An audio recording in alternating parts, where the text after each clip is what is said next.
ناظرین آج ہمارا ٹاپک ہے کہ مارکس فوبیا کیا ہے کہ یہ ایک خوف کی مرض ہے جس کی وجہ سے بہت سارے لوگ جو ہے سٹریس کا شکار ہیں، اور جس طرح بیماریاں ہوتی ہیں، کوئی مینٹلی بیماریاں بھی ہوتی ہیں اور جو ہے جسمانی بیماریاں بھی ہوتی ہیں، اور یہ فوبیا جو ہے یہ ایک مینٹلی بیماری ہے جس کی وجہ سے بہت سے لوگ مختلف اقدامات کی طرف جا رہے ہیں۔ تو مارک فوبیا بھی ایک بہت بڑی بیماری ہے۔ اس کی سب سے بڑی وجہ یہ ہے کہ آج کل کے دور میں جب سے ہمارے بچے فرسٹ ٹائم اسکول میں جاتے ہیں تو پاکستان میں ایک بہت بڑا ایک بیڈ سسٹم ہے جس کی وجہ سے بچے کو صرف رٹے لگوائے جاتے ہیں، اور اس سے جو ہے صرف یہ اس کا ذہن بنایا جاتا ہے کہ آپ نے مارکس لینے ہیں، کوئی اخلاقیات نہیں، کوئی ادب نہیں، کسی سے بات کرنے کے بچوں کو پتہ ہی نہیں ہے۔ اور جبکہ جاپان کے اندر آپ دیکھیں تو وہاں پہلے 5 سال بچوں کو تعلیم نہیں دی جاتی، وہاں پہلے 5 سال بچوں کو اخلاقیات سکھایا جاتا ہے، بچوں کو سکھایا جاتا ہے کہ کس کے ساتھ کس طرح بات کرنی ہے، اور اگلے 3 سال بچوں کو جو ہے تعلیم سٹارٹ کی جاتی ہے۔ اور اس کے اندر آپ کسی بھی ایڈوانس کنٹری کے اندر دیکھیں تو وہاں یہ مارک سسٹم نہیں ہے، وہاں گریڈنگ سسٹم ہے۔ اور پاکستان کے اندر سب سے پہلے یہ دیکھیں کہ یہ سسٹم کس حد تک اب گھس چکا ہے اور لوگ اس کے اندر کیوں ملوث ہیں، کیونکہ ہمارا نظام تعلیم جو ہے اس میں آپ جاب کے لیے جائیں، آپ ایم ڈی کیٹ کے لیے جائیں، آپ ای کیٹ کے لیے جائیں، آپ ایٹا کے لیے جائیں، آپ کسی بھی ادارے میں چلے جائیں، وہاں پہ آپ کے مارکس لیے جاتے ہیں، آپ کا علم نہیں دیکھا جاتا۔ آپ سے جو پہلے زمانے کے ٹیچر تھے نا، ان کے اندر علم بہت تھا لیکن ان کے مارکس ہم سے بہت کم تھے، یعنی ان کے مارکس 40% تھے اور آج کے بچوں کے مارکس تقریباً 80% ہیں، لیکن آج کے بچوں کا علم بالکل زیرو ہے۔ اور اس سب سے پہلی بات یہ ہے کہ وہ بچے سٹریس کیوں ہو جاتے ہیں، کیونکہ ماں باپ کی طرف سے جو ہے سٹریس کیا جاتا ہے، ٹیچر کی طرف سے سٹریس کیا جاتا ہے۔ ایک بچہ صبح سے کالج نکلتا ہے اور پھر جب چھٹی ہوتی ہے 1 بجے تو پھر اسے اکیڈمی میں جانا پڑتا ہے، اور پھر وہ شام کے وقت گھر واپس جاتا ہے، اور اس نے رات کو جا کے خاک پڑھنا ہوتا ہے، اور پھر اسی کی وجہ سے جب وہ پڑھتا ہی نہیں، وہ صرف پڑھتا تو رہتا ہے لیکن وہ خود اسے یاد کرنے کا کوئی موقع نہیں ملتا، تو وہ فیل ہو جاتا ہے، اور اس کی وجہ سے بہت سے نقصانات ہو رہے ہیں ہمارے ملک میں۔ ابھی جب بچوں کے مارکس کم ہوتے ہیں اور جو وہ سٹریس کا، اور ہمارے ٹیچروں نے ہمارا ایک ذہن بنا رکھا ہے کہ ذہن کیا ہے ہمارا، وہ یہ ہے کہ اگر آپ نے تعلیم حاصل نہیں کی، اگر آپ کے اچھے مارکس نہیں آئے تو آپ فیل ہو جائیں گے، آپ زندگی کی دوڑ میں فیل ہو جائیں گے، آپ ناکام ہو جائیں گے، کیونکہ انہوں نے ایک ڈائریکٹ ریلیشن رکھا ہوا ہے کہ اسٹڈی کا ریلیشن رزق سے ہے، کہ اگر آپ کے پاس ڈگری نہیں ہے تو آپ رزق حاصل نہیں کر سکتے، ایک ذہن بنایا ہوا ہے۔ کیونکہ ہمارے جو اکیڈمیز ہیں، کالج ہیں، اس میں بچوں کو پورے دن فزکس، کیمسٹری، بایو، میتھ تو پڑھائی جاتی ہے، لیکن یہاں پہ دیکھا جائے تو ایک بچے کو بھی موٹیویشنل لیکچر نہیں دیے جاتے۔ آپ دیکھیں تو پورے میں جس ادارے میں پڑھ کے آیا ہوں، کہ میں 3 سال پڑھ کے آیا ہوں، تو اس میں سر ایک دن بھی موٹیویشنل لیکچر نہیں دیا گیا، ساری فزکس، کیمسٹری، بایو پڑھو جان چھوڑو۔ بچوں کی ڈسکریجمنٹ کی جاتی ہے، ان کی انکریجمنٹ کی ہی نہیں جاتی، ان کو یہ بتایا ہی نہیں جاتا کہ آپ نے اگر فیل ہو جانا ہے تو کیا کرنا ہے، اگر آپ نے کامیاب ہو جانا ہے تو آپ نے کس طرف جانا ہے، کس ڈائریکشن کے، کیونکہ ہمارے بچوں کو صرف یہی پتہ ہے کہ جی MBBS کرنا ہے اور انجینئرنگ کرنی ہے اور جو ہے بس ٹیچر بننا ہے، یہ 3-4 فیلڈوں کا پتہ ہے، باقی ہمارے بھکر کے بچوں کو کسی بھی چیز کا پتہ بھی نہیں ہے۔ اور دوسری طرف یہ ہے کہ بچہ انجینئر بننا چاہتا ہے تو ماں باپ کی طرف سے سٹریس کیا جاتا ہے کہ جی آپ نے انجینئر نہیں، آپ نے ڈاکٹر بننا ہے۔ اور دوسری طرف ہم دیکھیں کہ کیوں ڈاکٹر بچوں کو بنایا جاتا ہے، اگر ایک کمپٹیشن ہم کریں تو ایک پروفیسر کا اور ایک ڈاکٹر کا اور ایک انجینئر کا، یہاں سب کے سکیل 17 ہیں، لیکن ڈاکٹر کیوں بنایا جاتا ہے؟ یہ ناجائز طریقے سے جو ہے نا اس کو ناجائز طریقے سے دولت حاصل کرنے، کسی بھی ماں باپ کا یہ مائنڈ سیٹ نہیں ہوتا کہ جی اس نے جا کے کسی انسانیت کی خدمت کرنی ہے یا انہوں نے انسانوں کو فائدہ پہنچانا ہے، نہیں، ایسا نہیں ہوتا کہ جی فیسیں لینی ہے، جی پیسہ کمانا ہے، بینک بیلنس بنانا ہے، صرف یہی ہے۔ سارے لوگ مسیح کے نام پہ تاجر بنے ہوئے ہیں۔ ہمارے پورے پاکستان میں یہ ایک رو چل پڑی ہے مارک فوبیا کی، لوگوں نے بس ایوری ٹائم یہ ہے کہ رٹا لگاؤ، جیسے کرو، مارک لینے ہیں، چاہے علم آئے یا نہ آئے، مارکس لینے ہیں۔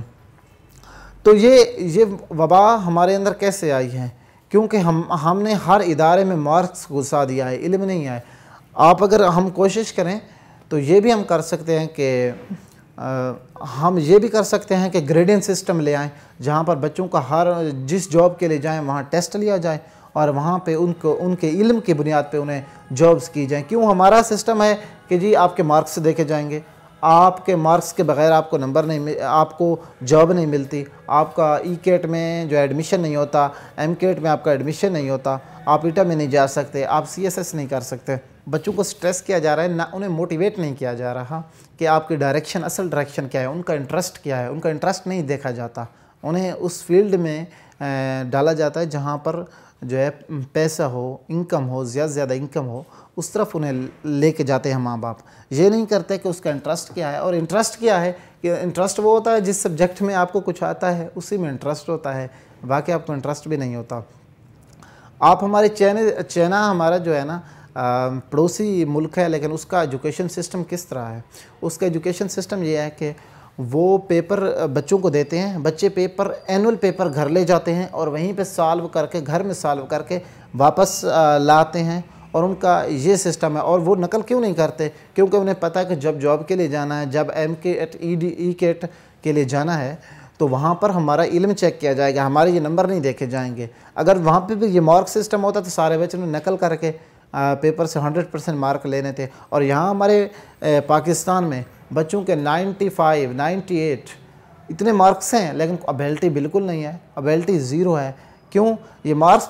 کیسے آتے ہیں؟ وہ یہ ہے کہ بچوں کو پہلے بتا دیا جاتا ہے کہ فلاں چیپٹر سے 2 MCQ، فلاں سے لانگ، فلاں سے شارٹ، پریکٹیکل میں 30 نمبر، پریکٹیکل بالکل زیرو ہے۔ اور پاکستان کا یہ نظام تعلیم جو ہے، یہ بڑے افسوس سے کہنا پڑتا ہے، جب بھی اس ٹاپک کو چھیڑتے ہیں تو ضابط کا بندھن ٹوٹ جاتے ہیں، لیکن پاکستان کا نظام تعلیم بالکل بربادی کی طرف جا رہا ہے۔ کیوں برباد ہو رہا ہے؟ ایک ساؤتھ افریقہ میں ایک یونیورسٹی ہے جس کے دروازے پر بڑے گولڈن الفاظ میں خوبصورت جملے لکھے ہوئے ہیں۔ وہ کہتے ہیں کہ کسی قوم کو تباہ کرنے کے لیے اس پر بمباری کرنے کی ضرورت نہیں، اس پر ایٹم بم چلانے کی ضرورت نہیں، اس کے ایجوکیشن سسٹم کو تباہ کر دو۔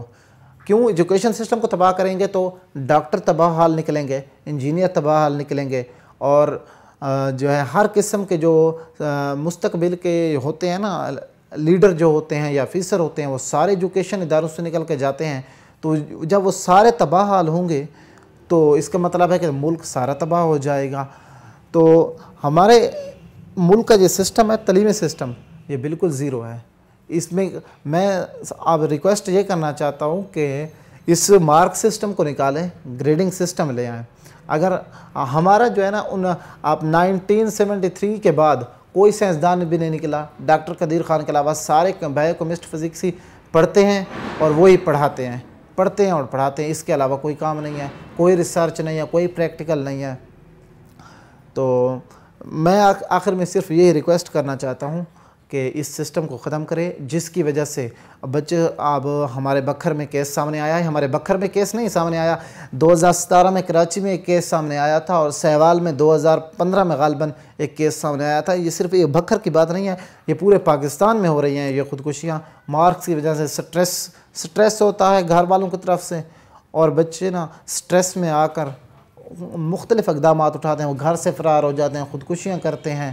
اور اس کا سارا نظام یہی ہے کہ ہمارا مائنڈ سیٹ بنا دیا گیا ہے کہ آپ کا رزق آپ کی ایجوکیشن کے ساتھ ڈائریکٹ تعلق ہے۔ ہم اس واللہ خیر الرازقین کے جو ہے وعدے کو ہم بالکل بھول گئے ہیں، اور اس سارے جو ہے نا، اس سارے معاملہ جو ہے، اس سارے